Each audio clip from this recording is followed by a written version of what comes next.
Today in the gospel, we hear a very unusual situation where Jesus encounters a man who has unclean spirit, something within that truly does not honor God. In fact, as we hear, the unclean spirit knows Jesus is powerful, the Holy Son of God, and with knowing that, cannot stay with the man.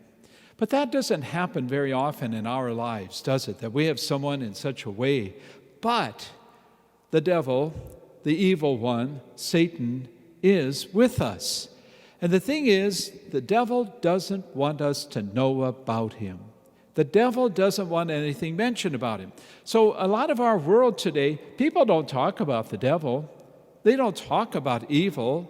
They don't even talk about things being really bad. In fact, a lot of people say, oh, that's not that bad. It's okay. If something's bad, if something's wrong, if something's sinful, it's not okay. And that's what Jesus wants to teach us about the evil one, about the devil, because all of us, from fifth graders here as we are, to the adults here, those who are listening, watching on live stream Mass here today, we all know how easy it is to not notice what's bad.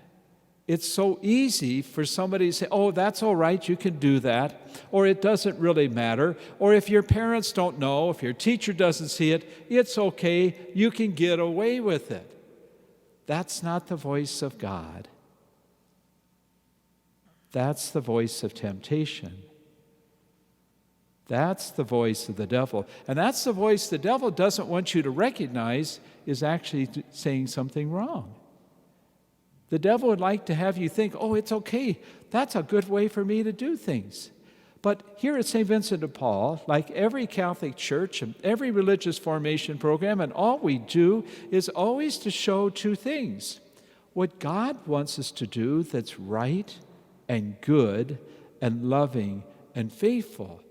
And also to point out when we do something wrong, we do have to correct you. Your parents don't like correcting you all the time. Your teachers would rather not have to say that when that isn't the case, or your teacher associate. But you and I know, even though we don't like it sometime, when someone corrects us, they say, that's really wrong. That's really bad. That's really hurtful. And when it's really sinful, we need to hear that. Because God wants us just to learn from that, to realize, yes, we did wrong and we have sinned. That's why we have confession, the sacrament of reconciliation. That's why we come to communion today, because Jesus wants us to make us more like himself.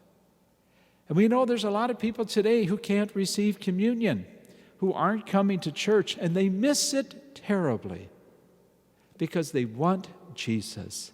They want someone who helps them to be better. They know they're tempted by the devil. They know they can sin, and they need God's grace, God's presence in Jesus. So this morning, I just invite all of us to be aware of that inner voice of God telling us, showing us the better way. And to be aware, yes, there's another voice who can tempt us so easily, and the devil will wait till he finds just the right time when we're weak, when we're not noticing. That's why we always want to be aware of what God is trying to show us.